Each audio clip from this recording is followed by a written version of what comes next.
अरे बाप रे, दौडूदाजींचा ट्रॅक्टर तर 6 टायरांचा आहे. नमस्कार मंडळी, आज सकाळी शेताकडे निघालो होतो कारण राहुल आणि हरीश आपली वाट बघत होते. त्यांना आपल्या घराचं झालेलं कामकाज बघायचं होतं कारण त्यांचं इंजिनिअरिंग झालेलं आहे ना, म्हणून त्यांच्याकडून थोडीशी माहिती पण घ्यायची होती. आणि मंडळी, आपल्या घराचं बांधकाम स्लॅब लेवल झालेलं आहे. पुढचं काम करायचं होतं पण यंदा पावसाळा मे महिन्यातच सुरू झाला होता. त्यानंतर दादू शेटकडे आलो तर त्यांच्या ट्रॅक्टरचा टायर खड्ड्यात अडकला होता. मग त्याने फाळका उघडून अर्धी ट्रॉली तिथंच रिकामी केली, तरी पण ट्रॅक्टर निघाला नाही. साला ये दुख काय खत्म नहीं होता बे.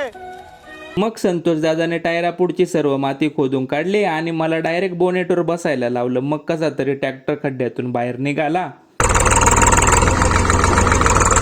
मग दादू भाऊने संपूर्ण ट्रॉली रिकामी केली. तेवढ्यात मागून दौडूदाजी आले. मग काय, त्यांना लावला तो मातीचा ढिगारा पसरवायला. आणि हे बघा, त्यांच्या ट्रॅक्टरला तर अजून 2 लोखंडाचे एक्स्ट्रा टायर लावलेले आहेत. आणि हे टायर कशासाठी लावतात हे कमेंट करून नक्की सांगा बरं का मंडळी मला. चला मग, बरंच काम करून टाकलं, घ्या तुमच्या भावाला फॉलो करून. भेटूया उद्याच्या व्लॉग मध्ये मंडळी.